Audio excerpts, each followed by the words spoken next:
Magandang araw po sa inyong lahat. Welcome po ulit sa aking channel. Ngayon ay samahan ninyo ako sa aming taniman na mani. Pero ngayon ay nangunguha muna ako ng aming gugulayin. Yan. Magkukulay ako ngayong pananghalian. Magsasalad ako. So ayan na guys, yung ating tinatawag na kwanto. So magkukulay tayo ngayon. So pupunta na tayo sa ating manihan. So ayan na guys, yung ating manihan ay medyo malinis na yan. So ayan guys, isang buwan na yan na tanim na ang aming mani. Napulol tuloy ako. Panahon na para linisin ang paligid at alisin ang mga damo niya. So ang haba ng mga damo niya, tignan nyo guys kung paano ako magbunot ng damo. O yan guys, so ang haba. Ay, tinitignan ko yung mga nakikipag-chismisan doon ng mga marites. Habang tumatagal, malibilis talagang tumutubo ang mga damo nito. Lalo na tayo, naiblisingan kami ng aming namin, yung tanim namin dito ay umbulan nung isang araw. Nung hindi pala isang araw pala. So ayan na guys, malambot yung damo na. Tignan nyo. Ang bilis kong magtanggal ng damo. Habang ito ay kapag hindi natin ito inalis, aagawin ito ang sustansya ng ating tanim. Kagayanan ito ang mga nito, yung mani ay medyo malalaki na. Kailangan na natin mga tanim ng mani, kaya mahalagang magdamo o maglinis ng ating taniman. So ngayon, isa-isahin kong bubunutin ang mga damo sa bawat hanay.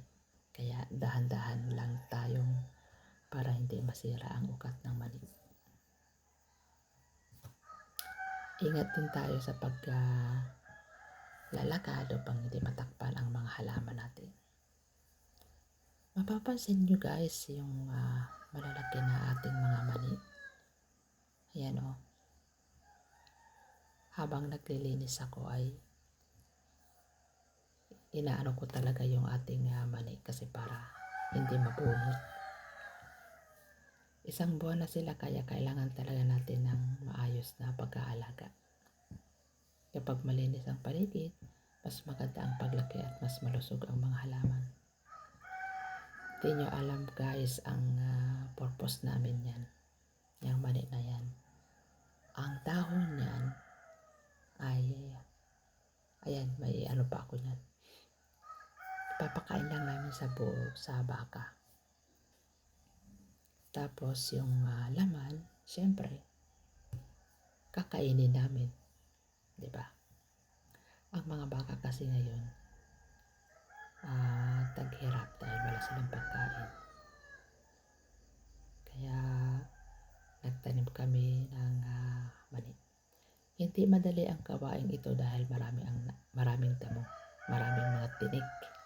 Kaya hindi din easy magdamo. Tsaga-tsaga lang. Pero bahagi talaga ito ng pagsasaka, di ba? Kailangan natin talagang para mabuhay tayo. O kailangan drama lang ba? Kailangan sipag, tsaga upang magkaroon ng magandang ani. O di ba? Wow! So habang naglilinis ako, masaya ako makita na unti-unti nang lumalago ang ating mga tanim. Sana all. Habang naglilinis ako, tinitignan ko yung mga marites doon. Doon sa likod. Kaya tinitignan ko yung mga naka-e-bike.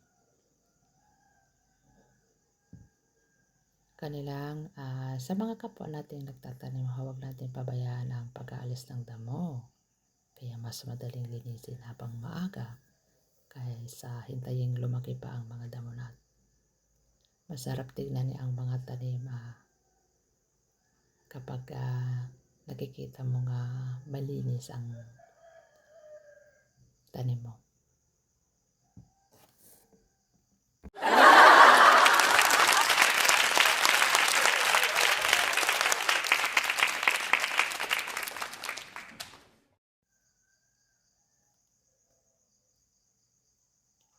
So ayan guys, malaking tulong ang pang-regular na paglilinis ng taniman.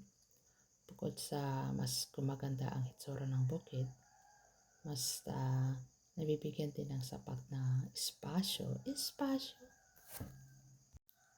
Alam nyo kasi yung pinapakita ko, yan yung ginugulay namin na matirik. At ay ang taas na niya. Pero sa akin, hindi ko na ginugulay yan dahil gulang na siya. gulang na.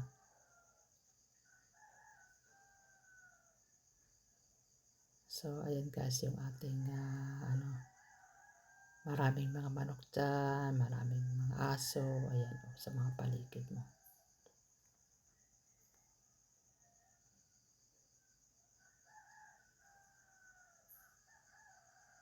Ang hirap punutin yung mga ang lalaki na ng mga tinik niya.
So, ayan guys, tuloy-tuloy tayo oh my God, to yan, nabunot ko yung mani.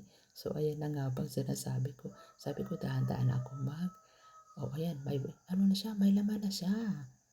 Ay, na natin ulit. Mabubuhay pa yan dahil ang lupa natin ay basa. Nako. Magagalit ito ang kuya ko kapag nakita niya na nabunot ko yung yung mani. Ang sarap kasi guys, ang sarap magtanggal ng damo dahil ang lambot-lambot. Natawa naman ako doon sa nabunot ko. May mga laman na siguro after 2 months may na yan. Pwede nang harvestin yung mani natin. nag-enjoy lang naman ako tanggal ng damo. At saka hindi siya mainit kasi nga alas 7 pa lang nandiyan na ako. Ang mas mahirap yung tanghaling tapat. Kagaya nung last time na nag-delete kami. Nako, Diyos ko po, Panginoon. Ako ay tanghaling tapat nagdidilig. So ayan na guys, so unti-unti lang tayo tsaga-tsaga lang damo-damo. Mahirap magdamo pero kailangan pagtsagaan ang mga farmers, ganun talagang buhay. Kaya kailangan natin magtsaga. O diba? No choice tayo. Pero masarap pa nakikita mo na may tanim ka sa paligid. So kung yan ang kabuhayan natin, di ba?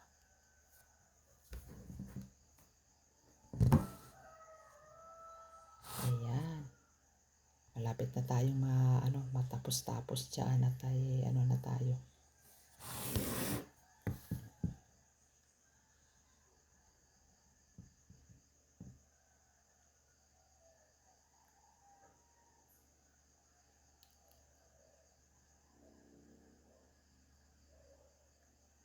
Maraming dito na lang tayo at malapit na tayo matapos-tapos. Ayan, tignan nyo mga damo.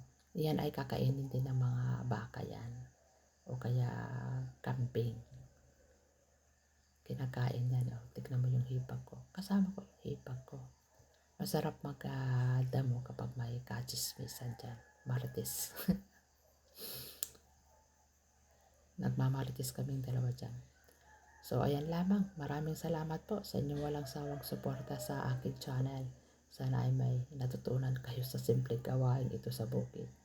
Kung nagustuhan ninyo ang video, huwag kalimutang mag-like, mag-comment, mag-share at mag-subscribe. Magkita-kita po tayo sa susunod kong video. Maraming salamat po at God bless you.